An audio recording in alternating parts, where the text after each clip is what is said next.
My name is Adil Najam, and I have the great honor and privilege to be one of the two co-lead authors of this report. My colleague, Dr. Faisal Bari, unfortunately, could not be here today because he is not well and could not travel from Lahore, but sends his greetings too. It is truly a pleasure to be here. It is always a pleasure to be back in Pakistan and Islam, but it is a special pleasure to be launching this report for the last year. Anytime anyone sees me, the first thing they ask is, "Ke kabari?" And my response has been, "Ke chal padiye." So it is on its way. But it really is a pleasure, and as Shakil Saab mentioned, the story of the Pakistan National Human Development Report is really the story of a journey, and I would confess that it's one of the most interesting journeys that I have had the honor to be part of in my career. I'll take the next few minutes not to go through the whole report because there's a lot of very rich material there, but maybe try to whet your appetite enough that you will, in fact, open the report and try to read through it. There's a lot of hard work that's gone into it. Most of it is not mine, but of the wonderful young team that worked on it. But there is a huge number of ideas, and the success of the report is really how people take those ideas. And one of the things that I hope you have picked up is this pack of cards. And I would ask you to essentially, just pick out one and see what it says. And what the pack of cards is that instead of coming up with these old people coming up with ideas on what we should do, one of the things we did over the last 3 years is ask a lot of young people what they think should be done. And what the pack of cards has is the 101 of those ideas. 101 ki salami jo hoti hai. So it's a good number, but we chose 101, and some of them might sound silly. Many of them are very profound, but each one of them represents the type of thinking that young people have in what can be done. In fact, to whet your appetite, and before I get into the more formal findings, let me share one of those. One of those cards you will see, for example, suggests, I believe this one was from Quetta, a young lady in one of the focus groups in Quetta who suggested that the Prime Minister and the Chief Ministers of each province should be constitutionally mandated to go to a school at least once a month to read to young people. So I say that because there are lots of these ideas which in some ways sound simple, in other ways I think capture the profundity of what our young people are thinking. I want to start by raising the 3 questions that propelled this process about 3 and some years ago when Marc-Andre and I were having lunch together and this idea sprang up. And the first of those that really is the driving question for us is, what does it mean to be young in Pakistan today? You noticed my orange shirt. If you were sitting here before in one of the videos, I've been wearing bright colored shirts trying to bring my youth back, which doesn't work just with the colors. But talking to a lot of young people does. So our first and motivating question, if the report can do anything, is if it gives you a snapshot of what it means, good, bad, beautiful, profound, ugly, each part of it, of what it means to be young in Pakistan today. The second question that propelled us, and a lot of the report really looks at this, is we are not at the very beginning, but still the beginning of a demographic transition of a youth bulge. Is this youth bulge going to be a boom, or is it going to be a bust? You'll hear these numbers again. You've already heard these before. 64% of Pakistanis, 64% of Pakistanis are 30 or under. Let that fact sink in. Let that fact sink in. If you are over 30, you are not the center of Pakistan. If you are over 30, you are not even near the center of Pakistan. Of those, the 15 to 29% is what we are calling youth. And what that means, as you've heard, is not only are we a young country today, we are going to remain a young country at least up to 2040, probably around 2045. That means, for example, if you're interested in politics, every election, not one, not two, every election between now and then is going to be decided by the young. If you think of the young as a constituency, if you think of the young as a group of identity, then the youth of Pakistan are bigger than the largest province of Pakistan. Right? So that is in some ways both the opportunity and the challenge. The challenge of the boom or the bust is every country around us in our neighborhood that has in fact taken the economic leap has taken it partly on the back of a youth bulge. Whether it is Malaysia, whether it is India right now, whether it is even, I would argue, China, certainly other countries, youth, Turkey is another one, so youth becomes a major driver of that economic moment. But the bust is also around us. When the voices of the young are not heard, when the frustrations of the young boil over, then you see anger, then you see angst. And in some ways, we see both of these, the entrepreneurial spirit and the anger of the young, very apparent on your front pages of the newspaper everywhere around you.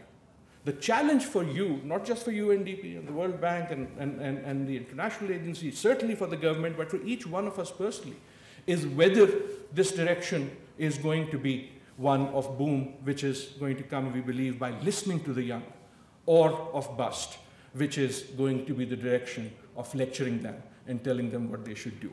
The third question that we've been motivated, and you see all over the report, what will decide the future of those who will decide our future? And what I mean by that is it's very clear to me, very, very clear to me in this process, the future of Pakistan, good or bad, will be decided by those who are today between 15 and 29. The question is what will define their future. And the answer to that, partly in this pack, but also in the other more formal recommendations, is the conditions we provide to the young today to capture that energy and to capture the energy in positive entrepreneurial ways rather than dissipate that energy in anger and frustration. So one of the things that you will see in the report, this sort of demographic graph, and I won't go into the details, this is not the time, but you have all the details there. But as I said, the point is we are young today. We are going to be young for a fairly long time. And by the way, if the UNDP is still in the business of NHDRs by that time, come 2040, you should be doing a report on aging. No, because that's the demographic reality. Like everywhere else in the world, this rela of young people will go and it will pass and then they will become like us. And if you have not invested today, then you will have another problem. So that, to me, is the big challenge. As you have heard, the key task here was producing the National Human Development Report, but the key goal really was to initiate a conversation, to elevate an issue, and it is really actually quite wonderful to see the young people being talked about in many ways by many people, and I think that's the conversation we have tried to be part of and to contribute to. Now, very briefly, if you look at the report, you'll find that one of the things we found early on, and we have structured our report in thinking about what it means to be young in Pakistan, we've structured it around what we call the 3 E's. So our framework is that if you're going to empower the young people of the country, there are 3 essential levers more important than all others, related. 3 essential levers that will shift one way or the other. The 3 E's for us are education, employment, and empowerment.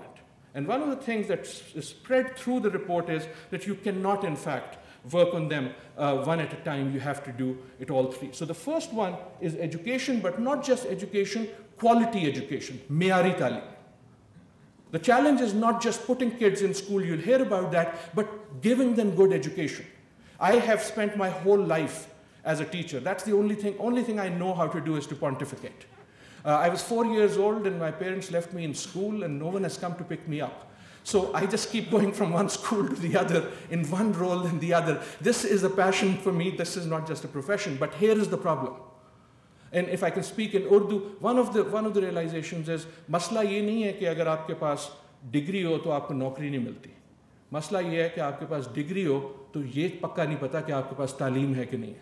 That it is not just the question of whether I'm sorry I didn't translate that, but that education has to give you quality. That's what the employer is saying, and so on and so forth. You'll hear about that. So the first one is education, but not just education, me'ari talim. The second one is employment. And again, it's the same story. Not just employment, but gainful employment, and what we call ba-maqsad rozgar. And by ba-maqsad rozgar, what we mean is, in fact, Pakistan has done fairly well in creating jobs. In fact, if you look at the numbers, Pakistan has done fairly well in creating jobs. We have mostly created bad jobs.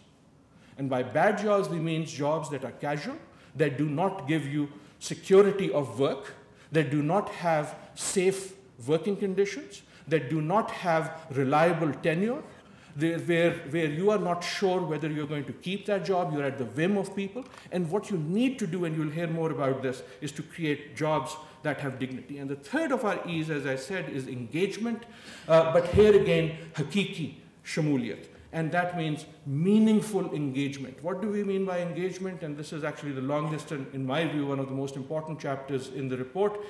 We took at every district, and I would like to thank Marvi Maiman, who pushed us to make sure that FATA was included, to make sure that GB was included, to make sure that AJK was included. All of them are included. For each district, we have determined the human development. And as Neil rightly pointed out, if you are in Islamabad, you're living in a place somewhat close to Spain. And if you are in remote parts of any of the provinces, you are living about as low as anywhere in the world. Right? The opportunity for policy here is that human development actually can be moved quite easily. Not quite easily, but relatively easily. What do you do to improve your district's human development? Schools, hospitals, libraries, parks. Right? Those are things that are also politically desirable, and that, I think, was the magic of Dr. Mehboob ul Haq, that if you can move the conversation to human development, you in fact also politically move it to a place. So we produced the National Human Development Index for every district, and then, as I said, went back and we've done it at 2-year intervals, and with a formula that we spent a lot of time thinking about the concept. We also produced a Youth Development Index. Because the report is on youth, we produced a Youth Development Index. We didn't have data at the district level, so we created sub-regions. Each province has 2 or 3 sub-regions. And so it is less granular, but we hope over time this will become. Now again, if you see the reds and the greens, it in some ways shows you the image of the country that you have in your mind, but I hope it shows you the image that needs and can be improved. Also produced in the report, and we are very, very proud of this because this is again work done here in Pakistan for this report, is not just a youth development index, but a gender-corrected youth development index. And if you look at those 2 maps, you see some of the things change. So the first map says, if you are young, what is the opportunity available to you? And the second map at the bottom says, if you are young, what is the gender difference of the opportunity available to you? I won't go into the math, but actually if it's bad for both men and women, it will actually be green. Right? Because it's the difference between the opportunity, not the relative. But the point is there's a lot of serious, boring number crunching here that our team has done, and I hope you will take the time to look at it. Let me, as I begin towards the wrap up, let me present to you what we found about what it means to be young in Pakistan. Our best artifact is the one that's on the cover. Neil is an old hand at human development reports, and he reminded me that we took the graphic heritage very seriously. We did. And this was also Dr. Mehboob Haq's heritage. So this colorful youth wheel, in many ways, is one of our proudest babies. And here is what we did. So we said, okay, there are about 60 million young people by our definition. So talking about 60 million is difficult. To explain it easily to people, imagine that we can condense all 60 million statistically into 100 young people. 100 young people in this room, if we could get them to be totally, thoroughly, exactly, statistically representative of all of Pakistan's young people, what would the 100 look like? And that is our youth wheel. All of Pakistan's young represented is 100 people. There are a lot of interesting things we find in there. Some are fairly obvious. The provincial distribution, for example, even though it would sometimes remind people of how unequal in size, population size, the different regions are. But when you get to the more nuance of the question of what it means to be young, there are a number of interesting, sometimes disturbing facts. Let me share a few with you. If you had 100 young Pakistanis, totally representative of all of Pakistan, only six out of the 100 would have access to a library. That doesn't mean they use the library. That just means that if they were to use the library, they had a library. Out of 100, only seven would have access to any form of a sports field, a sports facility where they can play football or cricket or whatever. Out of the 100, only 3, 2 point something, 2 or 3, choose your number. I'll choose the bigger one. Only 3 would ever in their life have gone to a cinema. Out of the 100, only 3 would ever in their life have heard live music. This is why we have live music here after my speech. The point of this, 15 out of the 100 will have access to the internet. About 50 some would have a mobile phone. So there are also good things. I'll come to those. Only 1 out of the 100 would have a car. Although car would be one of the biggest aspirations of this group, and it's a separate question. Only 1 would have a car. 12 would have a motorcycle. 10 would have a bicycle. When I was young, probably that number would have been higher, the bicycle number. But more importantly, about 70 of them would have no means of personal mobility. Mobility is freedom. Why am I presenting this? Because in some ways, the space to be young is restricted. Think of what you want people in 15 to 29 to be doing. You want them to be young, you want them to be playing, you want them to be doing sometimes things you don't want them to be doing. It is unfair on the young to put the grave matters of national politics or international politics on their head as if they have to all constantly think about what is happening in the world around them and what political system it is going to be and how that is going to happen. The space to be young is restricted, and I want to highlight particularly that if you are a female in those 100, the space to be young is even more restricted. Right? So only 22 of the 100 will have access to a park. In some ways, this is a very solvable problem. In another way, it is a very profound idea. Just give young people the space to be young.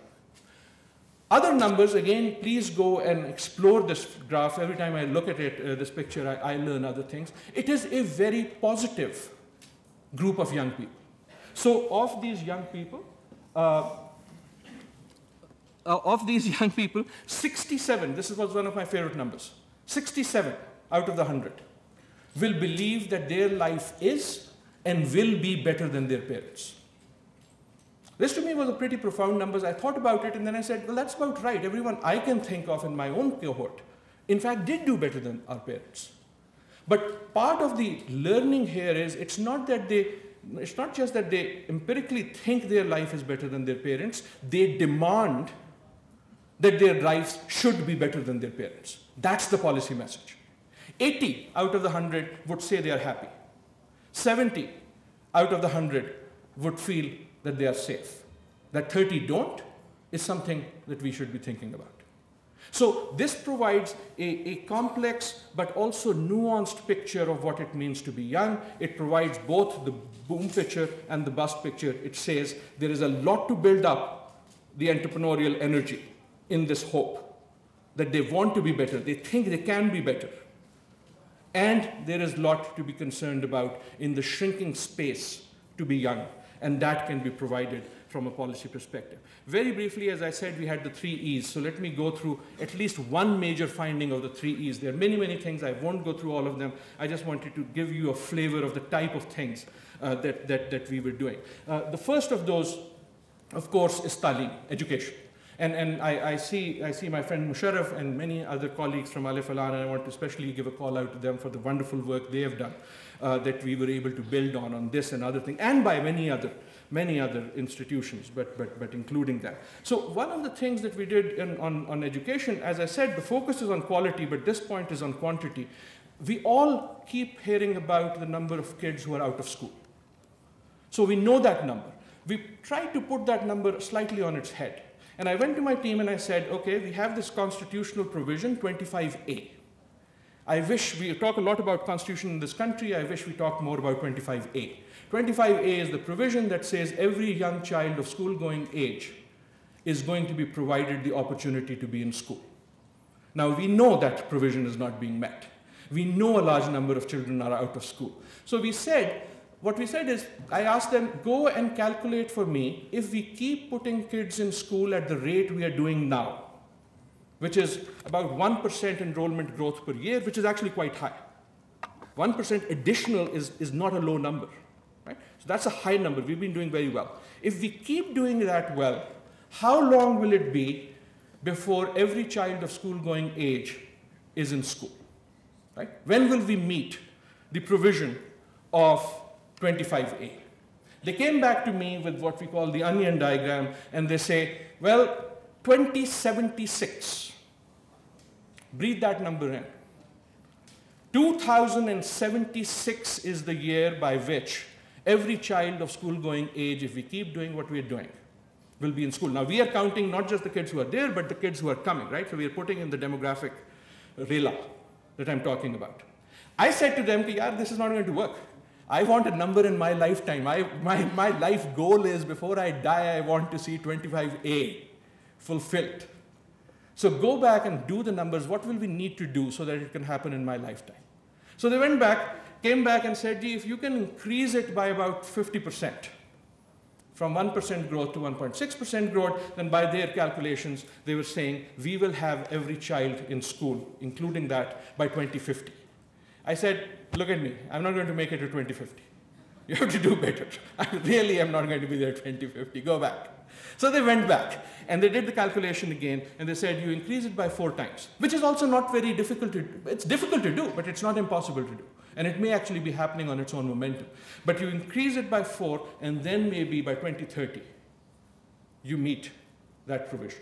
Right? So even if our numbers are wrong, what I want to share with you is the questions that our young people were saying of thinking, okay, by when? You know, it's like, I'm sorry I'm taking your time, but if you have children, if you've ever gone on a long drive, and the children at the back keep asking you, are we there yet? That's the question, right? The young people of Pakistan are asking, are we there yet? And we don't have a good answer for them. The second of the E's, as you remember, was rozgar, was employment.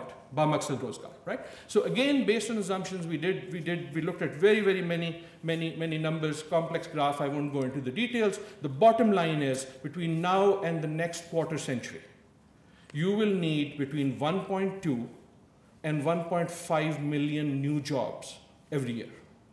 Right? So these are not existing jobs, new jobs. You remove the people who are retiring, you put in the new people who are coming, you make assumptions about women in the workplace, you make assumption about the labor participation rate, and you come to this window, 1.2 million to 1.5 million new jobs. The challenge, we believe, is not new jobs. 1.5 million jobs is actually not going to be difficult. I'm quite confident that a country of this size, and at the rates we've been doing it, we should be able to do it. What I'm not confident of, unless we make some very real policy changes, is that these would be quality jobs. These would be what we call jobs with dignity. Right? And that, I think, is the great opportunity. And in there, I won't go into it, there's a lot of nuanced work that, again, our young people helped us in thinking about how do you get to quality workplace. For example, the quality of the workplace is a very major factor. A simple thing like toilets in the workplace. Show me a place, for example, that employs large number of women, and I will show you 2 things. I will show you probably, in all probability, a pick and drop service of some type to solve the mobility crisis. And I will show you a decent bathroom.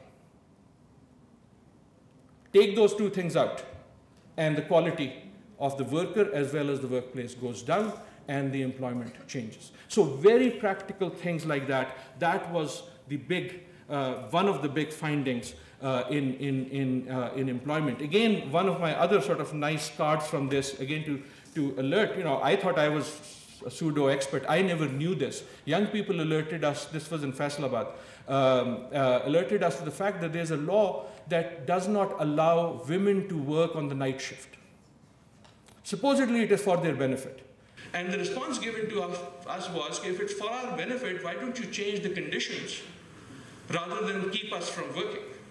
And the very valid point was made that especially if you are a working mother working in a factory, that night slot may actually be the most convenient one because it leaves the day to do other things.